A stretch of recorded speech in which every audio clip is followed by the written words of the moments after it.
I'm tacoed out. Yes, I am tacoed out. I have had enough.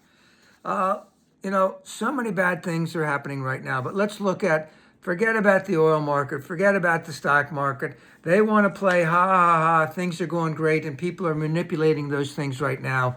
But Trump has tacoed again. And if we don't look at those two things, let's just remember, for you and me, the average working American, we're getting, the only good word I can think of now is buggered, because food prices are going to continue to go up. So again, it's not just a Strait of Hormuz for oil, but it's for fertilizer and helium and a lot of other things that we need a lot of. This is the time of the planting season, especially in the Midwest, and there's a shortage of fertilizer, and fertilizer is awfully very expensive. I also want to point out that in the soybean industry, and with China, our tariffs on China, we lost about $12 billion in exports of soybean to China, and China very, very kindly decided that they were going to get their soybeans from Canada and from Argentina. So our farmers are left screwed. Trump said they were going to give back $12 billion. I've heard that they've gotten about 25% of that. Farmers are hurting. Many of them may not be able to go through with this, and what happens then big agriculture and other people who have money buy all this stuff, and there goes family farms, etc. And everything with this, with our tacoed president, is getting worse by the day. With less and less oil going through the Straits of Hormuz, let's just put it this way, we're getting close to 1 billion barrels of oil that have not moved through the Straits of Hormuz, and that's not going to be easily replaced. So a lot of those places in the Middle East that ship oil to the Persian Gulf, they've had to shut down. And it's not that simple to start it back up again. So not only is there less oil coming through, there's less of an opportunity to replenish that oil once it does come through, because operations will have to be started up again to restart, let's just say, the drilling. And it has been indicated by someone in that industry that it could take up to 2 years for that to finally to get back to an equilibrium. And there's also some economic indicators that are not looking good for us. The housing industry is not looking good. Obviously, food is not looking good.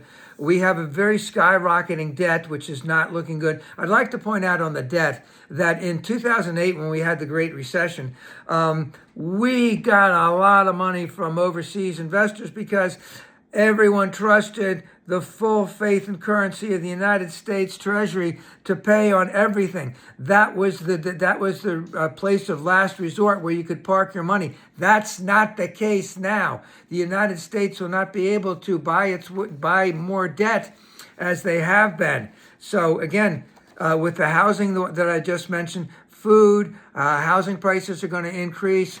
Builders have already indicated that they are not going to be building as much. Why? Because they know that they're not going to be able to have the sales. That's going to decrease everything in terms of all the stuff that's used to make buildings, etc.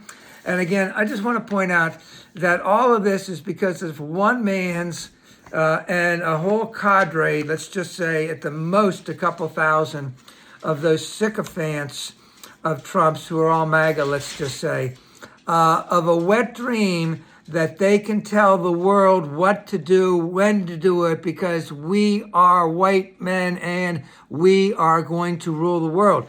That is not the case, and it's showing up day after day, but they are resisting it all over the place.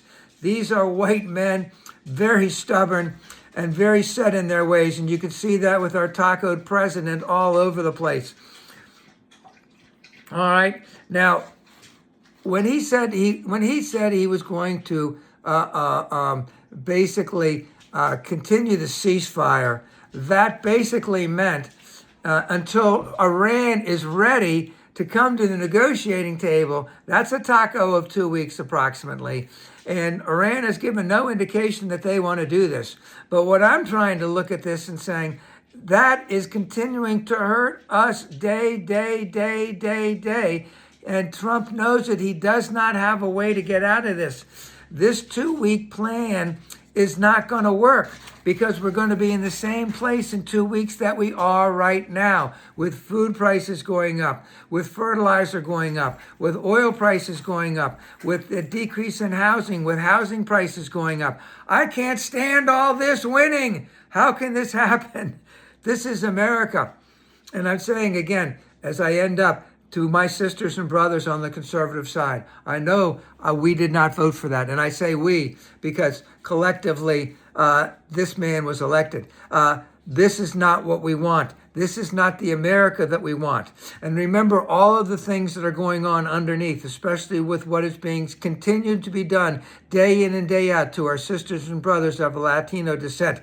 It is all part of their grand plan, and it's not working. They are going to double and triple down. It will not work. My sisters and brothers on the conservative side, we must resist, we must protest, we must invest in progressive causes, and we must vote blue continually, unendingly. And let us remember that anything that we are doing to try to get rid of this guy is better than nothing, and we must do it every single day.